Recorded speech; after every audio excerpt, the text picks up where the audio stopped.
Welcome to our discussion. Today we are focusing our attention on, well, a truly comprehensive exploration of one of the most significant partnerships in the history of British music. It really is. We're going to be analyzing the entire trajectory of Eurythmics, the duo, of course, of Lennox and Dave Stewart. And it's a huge scope.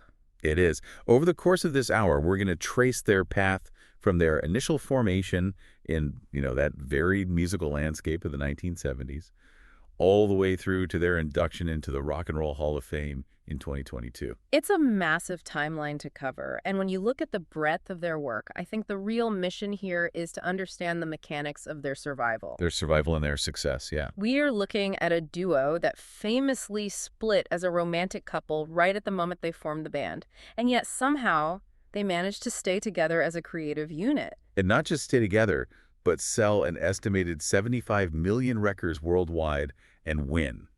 I mean, a vast array of major awards, Grammys, Brits, you name it. That's the core of it. That tension is absolutely central to the story we're telling today.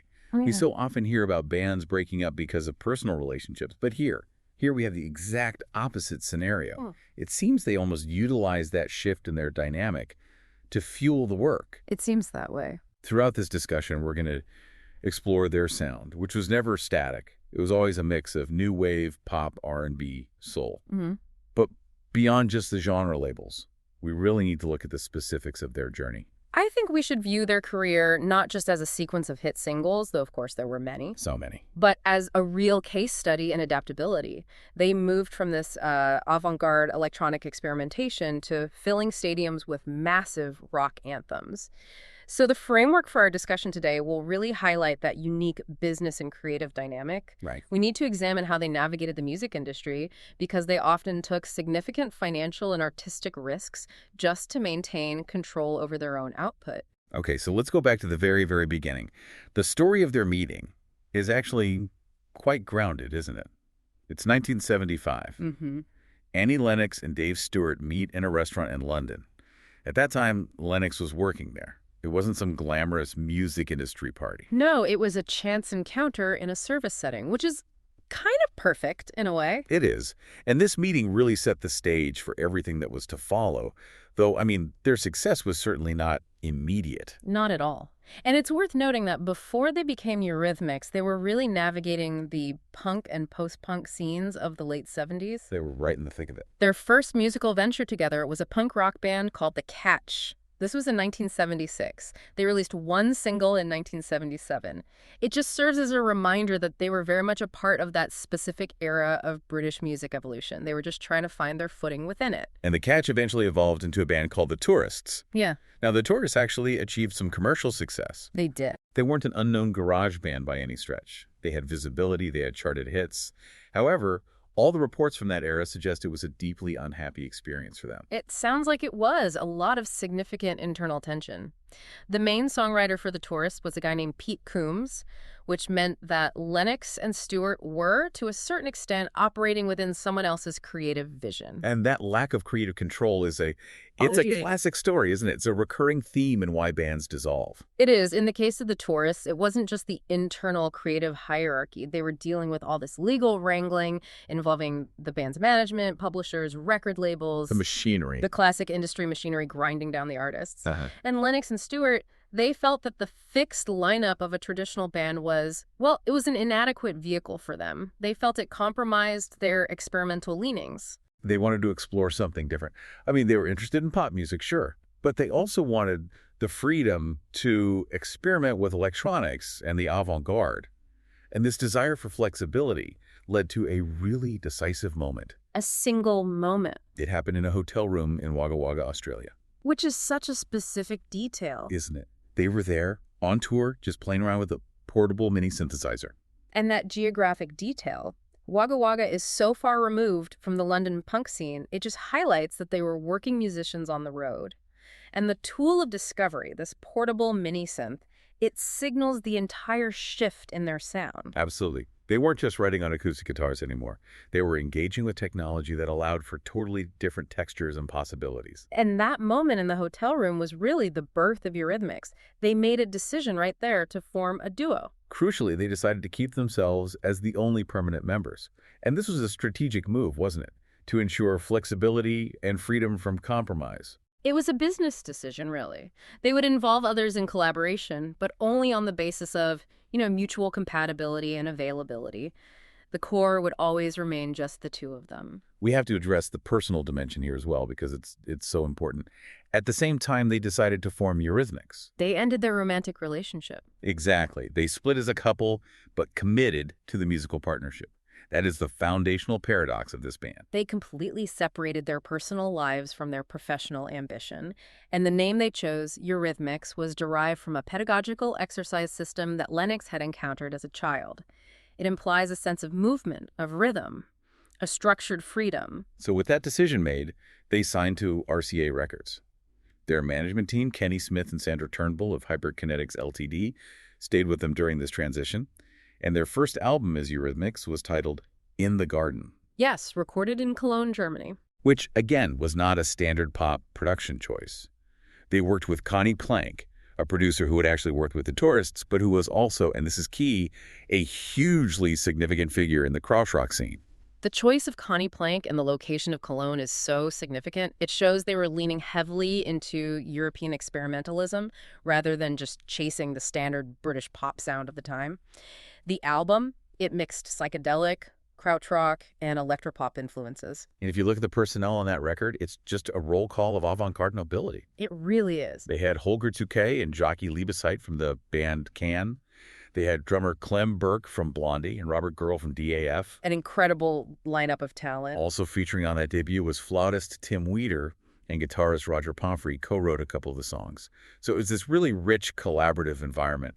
The album was released in October 1981. Despite the pedigree of the collaborators and the producer. It was not a commercial success. Yeah. The debut single, Never Gonna Cry Again, it did make the UK charts, but it only reached number 63. And number 63 is hardly a breakthrough. It placed them in a really difficult position. They had this new identity, a new sound, but the market hadn't embraced it yet. Not at all. This forced them to adapt to their business model immediately. They just couldn't afford a massive tour with a full band and a large crew, given the lack of revenue. And this leads to what we could probably call the horsebox era. A very apt description. They activated this new mode of operation. They toured the record as a duo, accompanied only by backing tracks and electronics. Yes. But the logistics were entirely DIY. And that's the key. They transported their own equipment around the country in a horse box. That image. Yeah. Two aspiring pop stars towing their synthesizer rig in a horse box. It really indicates their reality at the time. It speaks to their determination. They were willing to do the physical labor required to get their music heard, despite having had previous chart success with the Tourists. The struggle continued right into 1982. They retreated to Chalk Farm in London. And they took a huge financial risk by using a bank loan to establish a small 8-track studio above a picture framing factory. It was a massive gamble. The logic, though, was that having their own space would give them the freedom to record without paying those expensive commercial studio fees, which can just accumulate so rapidly. That is a critical strategic pivot. By owning the means of production, even if it was just an 8-track recorder, they could experiment endlessly. And they began to employ much more electronics in their music. Right. They collaborated with Raynard Faulkner and Adam Williams during this period. However, the commercial results were at first just demoralizing. Early. They released 3 new singles in 1982. This is The House, The Walk, and Love is a Stranger. All of them performed badly on their initial release in the UK. And it's so interesting that Love is a Stranger would eventually become a huge hit, but at that moment it just failed to gain any traction. The strain must have been immense. It was. They had the creative freedom they wanted, but the success was eluding them. And the responsibility of running their own affairs, down to moving their own gear, it took a huge physical and mental toll. The documentation of this period indicates really serious health crises. Annie Lennox suffered a nervous breakdown. And Dave Stewart was hospitalized with a collapsed lung. They were pushing themselves to the absolute limit. It wasn't just artistic frustration, it was physical exhaustion from the sheer grind of the industry. But then came 1983. And this was the year that everything changed. Yeah. In January, they released their second album, Sweet Dreams Are Made of This. And the title track, that became the catalyst for their global breakthrough. It's just such a distinct piece of synth-pop. It features that dark, powerful, sequenced synth bass line. It's instantly recognizable. Instantly. Additionally, the visual component played such a large role. The video introduced Annie Lennox's new image to the world, that orange crew cut. It was so striking. Yeah. Androgynous and completely different from the prevailing pop aesthetics of female singers at the time. And the public response was just massive. The song reached #2 on the UK singles chart. It went to #6 in Australia. And later, it topped the charts in Canada and reached #1 on the US Billboard Hot 100. It transformed their career trajectory almost overnight. Annie Lennox became a pop icon, appearing on the covers of magazines like Rolling Stone. The success of Sweet Dreams also lifted their back catalog. That previous single, Love is a Stranger, was re-released. And became a chart success in its own right. Exactly. The video for Love is a Stranger was also really significant because it saw Lennox adopting all these different character guises. And this concept of changing personas would become a trademark of her visual presentation in the years to come. It's an interesting detail about the album Sweet Dreams that its working title was originally going to be Invisible Hands. Oh, that's right. There was a track of that name that was left off the album. Yes, and that title actually inspired the name of a British independent company, Invisible Hands Music. The album also featured a cover of the 1968 Sam and Dave hit Wrap It Up, which was a duet between Lennox and Green Gartside of Scritti Politti. So, following this massive success of Sweet Dreams, they absolutely did not rest. They quickly recorded a follow-up album, Touch, which was released in November 1983. And that momentum was crucial. Touch became their first #1 album in the UK. It proved they were not one-hit wonders. No, not at all. And Touch spawned 3 major hit singles. Who's That Girl was a top 3 hit in the UK. And the video for this track was another huge visual statement. It was, depicting Lennox as both a blonde chanteuse and an Elvis Presley clone.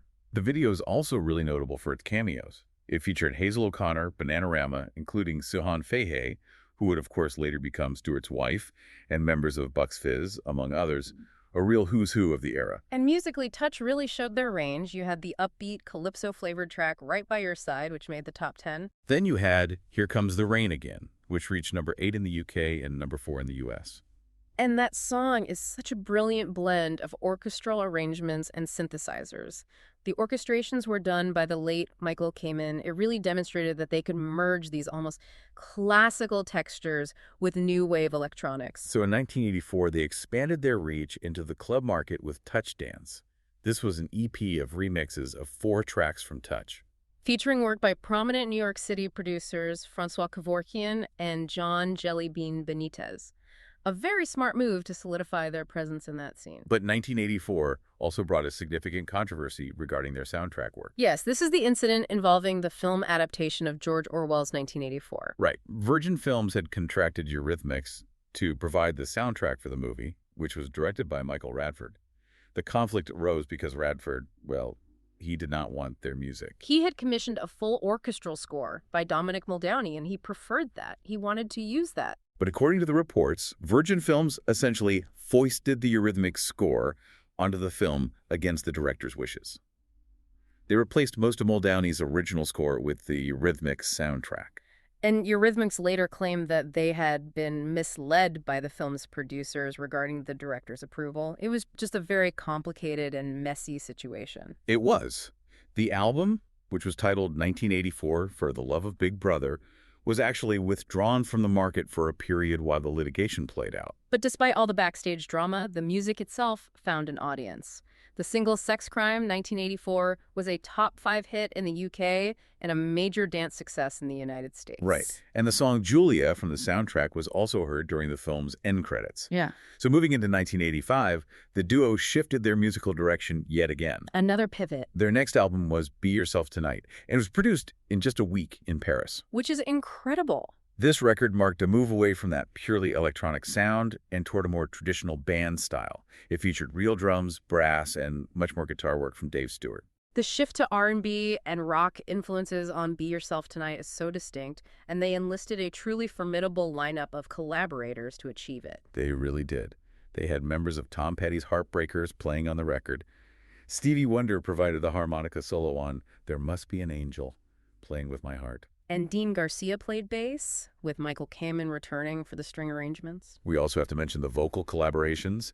Annie Lennox sang a duet with Elvis Costello, and perhaps most famously, she performed a duet with Aretha Franklin on the track, Sisters Are Doing It for Themselves. An absolute anthem. And that song was originally intended for Tina Turner, but the collaboration with Franklin became, well, it became legendary, a true feminist anthem. And commercially, this new direction paid off massively. There Must Be an Angel became their first and only UK #1 single. Would I Lie to You was a top 5 hit in the US, and it went to #1 in Australia. The album spent 4 weeks at #1 in Australia and reached the top 10 in the US, Germany, and right across Europe. It really solidified their status as a global stadium-filling act. It did, and the industry recognition followed the sales. Be Yourself Tonight was nominated for International Album of the Year at the Brit Awards. The singles Sisters Are Doing It for Themselves and Would I Lie to You received Grammy nominations. For Best R&B Performance and Best Rock Performance, respectively, which shows the breadth of the sound they were creating. They continued this rock-oriented trajectory with their next album, Revenge, released in 1986. And this album leaned even further into an AOR pop rock sound. While the sales were maybe a little bit slower in the U.S. compared to the previous record, the single Missionary Man reached number 14 on the Hot 100, and it hit #1 on the U.S. album-oriented rock chart. Which is a very significant chart. Absolutely. And Revenge was a massive success internationally. It was certified double platinum in the UK and gold in the US. It spent 40 weeks in the Australian top 10. And to support this album, they embarked on a massive worldwide tour. There's a live concert video from the Australian leg of that tour that really documents this phase of their career where they were operating as a full-scale, powerful rock band. But then came 1987 and another pivot. Of course. They released the album Savage. This record represented a really radical change. They moved away from that warm, organic band sound of Revenge and returned to programmed samples and drum loops. It was a shocking turn for many fans at the time. Annie Lennox later commented on this shift, suggesting that while Revenge was more of a Dave Stewart album in terms of its sound, Savage was much more of a Lennox album. And you can hear that. The lyrics became darker, more obsessive, more internal. The visual concept for Savage was also very specific. They created a video album directed by Sophie Muller with a video for each and every song. Yes, the concept followed these characters portrayed by Lennox, specifically a frustrated housewife turned vamp. This is perfectly exemplified in the track Beethoven, I love to listen to. Commercially, Savage was a very polarized release. It was mostly ignored in the U.S., although rock radio did support the track I Need a Man. But in the UK, it was a top 10 success and was certified platinum. It showed they were absolutely willing to sacrifice American radio play to pursue a specific artistic vision. They were not chasing hits. So by 1989, they swung the pendulum back again with the album We Two Are One. This was a return to that big pop rock sound. It entered the UK album chart at #1, and it gave them 4 UK top 30 hit singles, including Revival, Don't Ask Me Why, and The King and Queen of America. They supported this album with the Revival World Tour, which ran from September of '89 to January of 1990. But beneath the surface of all this success, the partnership was fracturing. After releasing 8 studio albums in 8 years, plus all the strenuous touring schedules, a rift had developed. It's understandable. I mean, that level of output and just proximity is exhausting for anyone. And so in 1990, Eurythmics effectively disbanded. There was no formal press conference or big announcement. They just stopped. Yeah. Communication between Stewart and Lennox effectively ceased between 1991 and 1998. It was a long silence. And during this hiatus, they pursued very divergent paths. Dave Stewart began writing film soundtracks. He had a big international hit in 1990 with the instrumental track Lily Was Here, featuring saxophonist Candy Dulfer. He also formed a band called the Spiritual Cowboys, who released 2 albums. And then later in the 90s, he released solo albums like Greetings from the Gutter and Sli-Fi. Though they weren't as commercially successful as his work with Eurythmics. No. Meanwhile, Annie Lennox took some time off initially to have a family. And when she returned to recording, her solo career was incredibly successful. Massively successful. Her debut solo album, Diva, released in 1992, was a critical and popular triumph. It reached #1 in the UK and achieved quadruple platinum status.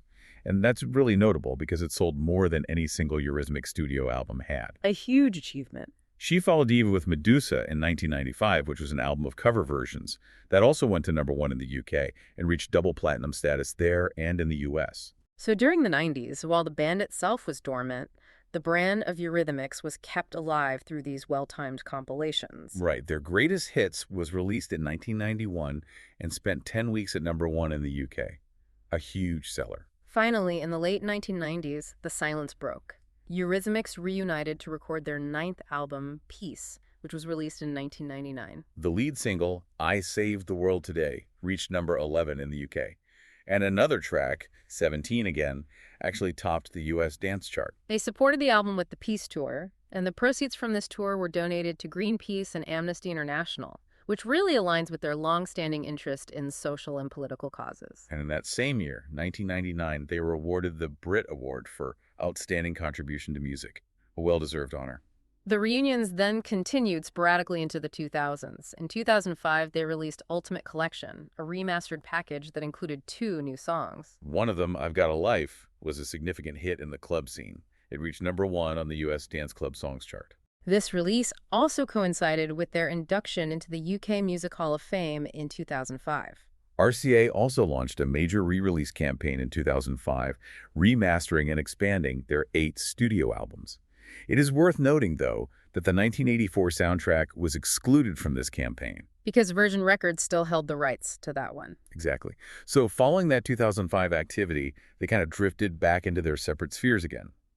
Annie Lennox released solo albums like Songs of Mass Destruction in 2007. And Dave Stewart continued his extensive production work.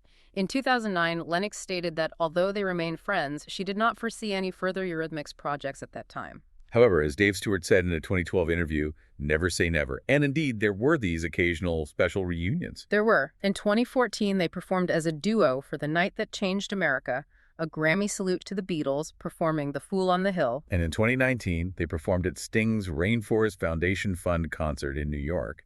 And then, most recently in the scope of our discussion, came the major accolades.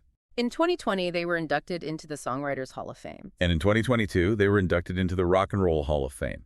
They were inducted by The Edge from U2. Fitting choice. The performance at this ceremony included Would I Lie to You, Missionary Man, and of course, Sweet Dreams. It just felt like a fitting celebration of their entire legacy. When we look at the totality of their career, the numbers are just staggering. An estimated 75 million records sold worldwide. They've won Grammys, including Best Rock Performance for Missionary Man and an MTV Video Music Award for Best New Artist way back in 1984. Their legacy is really defined by that refusal to stand still. They navigated from the tiny stage of a punk club to the massive production of a stadium rock show, all while somehow maintaining that core identity of the duo. And that, I think, is the key takeaway here. They managed to navigate so many different genres, synth-pop, rock, soul, without losing their distinct identity. And the rarity of a divorced couple maintaining such a prolonged and successful creative partnership is, well, it's truly remarkable in the history of popular music. It is a story of resilience, constant reinvention, and ultimately a unique and enduring friendship. Thanks for listening.